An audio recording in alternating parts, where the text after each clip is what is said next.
भगवान बुद्ध की अहिंसा और उसकी व्यवहारिक उपयोगिता। भगवान बुद्ध वह महान अवतार हैं जिन्होंने मानव के दुखों से दुखित होकर उस दुख से मुक्ति हेतु मार्ग का अनुसंधान किया। उन्होंने वह मार्गान्वेषण चमत्कारी अलौकिक अवतारी लीला से नहीं, अपितु प्रत्यक्ष रूप से अपने राजसी सुख वैभव छोड़कर अरण्य में जाकर कठोर तप करके किया। उस कठोर तप के बाद उन्होंने मध्यम मार्ग अपनाया और एक दिन उन्हें उनके प्रश्न का उत्तर मिल गया। उनके चित्त में वह तत्व प्रकाशित हो गया, दुख है तो उससे मुक्ति का उपाय भी है। वह उपाय है निर्वाण उपलब्धि। भगवान बुद्ध का जीवन मानव को वैज्ञानिक दृष्टिकोण परक स्वयं साधना कर मानवीय धरातल से ऊंचे उठकर निर्वाण की, परम तत्व की प्रत्यक्ष अनुभूति करने की प्रेरणा प्रदान करता है। उनके द्वारा प्रवर्तित साधना मनुष्य के अंतःकरण से दुख क्लेशादि का नाश कर उसे निर्वाण प्राप्ति कराकर असीम आनंद में प्रतिष्ठित करती है। उनकी साधना प्रणाली आर्य अष्टांग मार्ग, आर्य सत्य आदि की चर्चा बौद्ध दर्शन में विस्तृत रूप से उपलब्ध है। महात्मा बुद्ध का लौकिक और पारमार्थिक दृष्टि से श्रेष्ठ सबसे व्यवहारिक सिद्धांत है पंचशील। भारत के प्रधानमंत्री पंडित श्री जवाहरलाल नेहरू ने संयुक्त राष्ट्र संघ में जिस अभिनव पंचशील के सिद्धांत को प्रस्तुत किया, जिसके कई देश सदस्य हैं, उसकी प्रेरणा उन्हें संभवतः यहीं से मिली थी। बुद्ध का पंचशील सिद्धांत है अहिंसा, सत्य, अस्तेय, ब्रह्मचर्य और आर्जव। इसमें प्रथम अहिंसा है, जिसका हम यहाँ संक्षिप्त विवेचन करेंगे। अहिंसा का शाब्दिक अर्थ है किसी की हिंसा नहीं करना। इस अहिंसा शब्द का प्रयोग विभिन्न स्तरों पर कई लोगों के द्वारा भिन्न भिन्न उद्देश्य से किया गया। आत्मरक्षा हेतु देश काल परिस्थिति के अनुसार अहिंसा की स्वीकृति अस्वीकृति भी हुई। मनुस्मृति में कहा गया, नातताई वधे दोषो हंतुर्भवति कश्चन, अर्थात आतताई के वध में हंता का कोई दोष नहीं। उसी शास्त्र में यह भी कहा गया, अहिंसैव भूतानां कार्यम श्रेयो अनुशासनम, अर्थात अहिंसा प्राणियों का सर्वश्रेष्ठ अनुशासन है। महाभारत में कहा गया, अहिंसा परमो धर्मः तथा अहिंसा परमो दमः, अहिंसा परमम दानम, अहिंसा परमम तपः। अहिंसा ही परम धर्म है, अहिंसा ही परम संयम है, अहिंसा ही परम दान है, अहिंसा ही परम तप है। महाभारत शांति पर्व में कहा गया कि अहिंसा सकलो धर्मः हिंसा अधर्मः तथा हिता, अर्थात अहिंसा सम्यक पूर्ण धर्म है और हिंसा अधर्म तथा अहितकर है। इस प्रकार अहिंसा परम धर्म के रूप में यहाँ प्रतिपादित की गई है।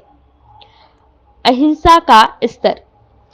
अहिंसा का पालन किस स्तर पर कब करना चाहिए, इसका निर्णय भी विभिन्न स्तरों पर देश काल परिस्थिति और पात्रानुसार होता है। विभिन्न दार्शनिक शब्दों के शब्दजाल में ना पड़कर अहिंसा पालन शारीरिक, वाचिक और मानसिक स्तर पर होना चाहिए। शारीरिक स्तर पर अहिंसा पालन। श्रीमद् भगवद गीता में भी भगवान श्री कृष्ण ने अर्जुन से कहा, ब्रह्मचर्यम अहिंसा च शारीरम तप उच्यते। ब्रह्मचर्य और अहिंसा शारीरिक तप कहा जाता है। तन से किसी पर अस्त्र शस्त्र से प्रहार नहीं करना, किसी को नहीं मारना पीटना, चोट पहुंचाना शारीरिक अहिंसा पालन के अंतर्गत आता है। किंतु आतताइयों, आतंकियों और हत्यारों से आत्मरक्षा में हिंसा युक्तिसंगत प्रतीत होती है। वाचिक स्तर पर अहिंसा पालन। किसी को कठोर वचन बोलने से परस्पर विवाद हो जाता है। लोग कठोर व्यंग एवं अपशब्द सुनकर आत्महत्या तक कर लेते हैं। अतः किसी को वाणी से अपशब्द बोलकर कष्ट नहीं देना, किसी से विवाद नहीं करना, यह वाचिक अहिंसा है। मानसिक स्तर पर अहिंसा पालन। मन से किसी का बुरा नहीं सोचना, किसी के प्रति द्वेष, द्रोह आदि नहीं करना, मानसिक अहिंसा है। भगवान महावीर और भगवान बुद्ध ने आंतरिक साधना के स्तर पर इसे बहुत महत्व दिया। केवल मनुष्य ही नहीं, किसी भी प्राणी, जीव जंतु की भी हिंसा नहीं करनी चाहिए। इसीलिए जैन संप्रदाय में रात में लोग पानी नहीं पीते, खाना नहीं खाते कि कहीं छोटे जीव अनजाने में न मर जाएं। भगवान बुद्ध किसी जन्म में एक मेमने के लिए अपने जीवन की बलि देने को प्रस्तुत थे। प्राणियों के प्रति उनकी ऐसी संवेदना थी।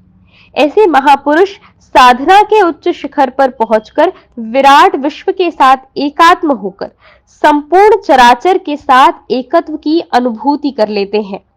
तब कौन किसके साथ हिंसा करेगा? वहां अहिंसा की साधना फिर साध्य के रूप में दृष्टिगोचर होती है। ऐसे अहिंसक महापुरुषों के सानिध्य में हिंसक पशु तक अपनी हिंसा छोड़ देते हैं।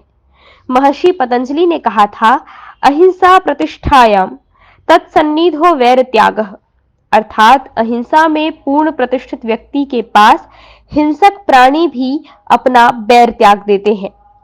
अधिकांश लोग मानवों के प्रति शारीरिक हिंसा छोड़ देते हैं, लेकिन वाचिक और मानसिक हिंसा से विरत नहीं होते। इसीलिए उन्हें मानव नहीं, किंतु मच्छर, कुत्ते, सांप काटने दौड़ते हैं। शेर, भालू मिलने पर तो कोई बात ही नहीं है। लेकिन तन, मन, वचन सब प्रकार से अहिंसा में प्रतिष्ठित व्यक्ति के समक्ष अन्य सभी प्राणी अपना बैर भाव भूल जाते हैं। प्राचीन ऋषि मुनियों को हिंसक जीवों से कोई भय नहीं था। भगवान बुद्ध इसके साक्षात प्रमाण है। अहिंसा का प्रभाव। भगवान बुद्ध और अंगुलीमाल से पूरी प्रजा त्रस्त थी। राज्य के सभी सैन्य बल उसके समक्ष पराजित थे। प्रजा अंगुलीमाल से त्राही त्राही कर रही थी।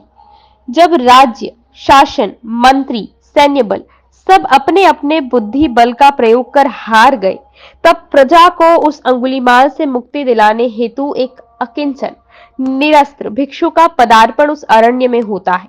प्रजा ने इस सन्यासी भिक्षु को मना किया, किंतु वे क्यों माने, वे क्यों डरे? उनके कदम उस वन की ओर बढ़ते गए। कुछ देर चलने के बाद एक कर्कश ध्वनि कर्णकुहरों में सुनाई पड़ी, रुक जाओ। भिक्षु अविलंब रुक गए। उस डकैत के आने पर बड़े शांत शब्दों में भिक्षु ने कहा, मैं तो रुक गया, लेकिन तुम कब रुकोगे? इस शांत, प्रेममय, मधुर ध्वनि ने अंगुलीमाल के हृदय को झकझोर दिया।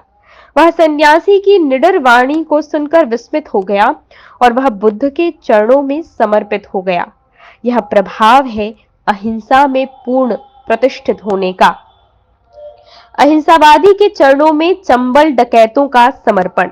भगवान बुद्ध ने स्वयं कहा था, जो कोई भी साधना करेगा, इस अष्टांगिक मार्ग को अपनाएगा, वह भी बुद्ध हो जाएगा।